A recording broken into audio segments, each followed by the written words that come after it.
Bonjour, je vais vous montrer comment fonctionne un testeur de batterie d'iPhone. Donc ce testeur de batterie permet de tester toutes les batteries d'iPhone.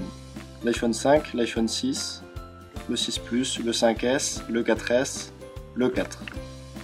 Donc on a toutes les connectiques des batteries ici, donc on va connecter ici la batterie. Si on le souhaite, on en a d'autres ici, si celles-là sont endommagées ou si on veut tester deux batteries en même temps.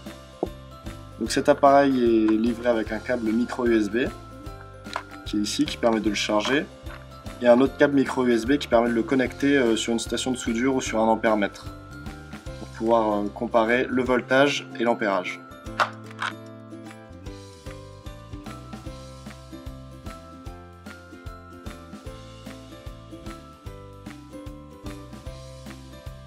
Donc en premier, on va connecter l'appareil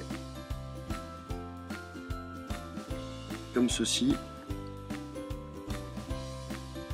Donc là ici vous voyez, vous avez un port USB, il sert uniquement pour charger un autre téléphone, donc ça n'a pas trop d'utilité. Donc on va faire le test avec une batterie d'un iPhone 4.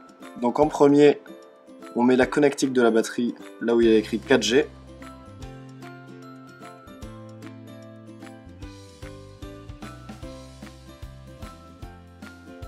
Et là on voit sur l'écran digital deux chiffres.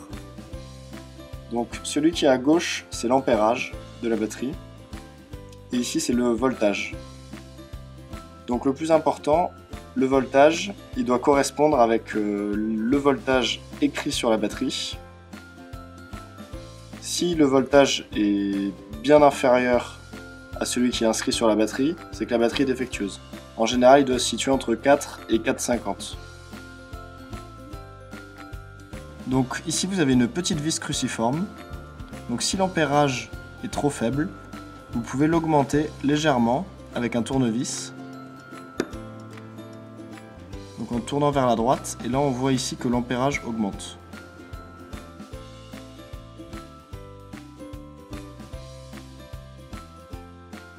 Donc là on a un petit bouton poussoir ici, situé en bas à gauche. Alors il faut maintenir le bouton appuyé pendant 10 secondes. Et ça permet dans certains cas, quand la batterie est dépolarisée, de pouvoir la réactiver. Donc il faut appuyer pendant 10 secondes sur le bouton, et là on voit ici que ça augmente l'ampérage et ça régule le voltage. A bientôt sur le site Tout pour iPhone, et n'oubliez pas que vous avez un code de réduction de 10% sur votre prochaine commande avec le code YouTube tout en majuscule.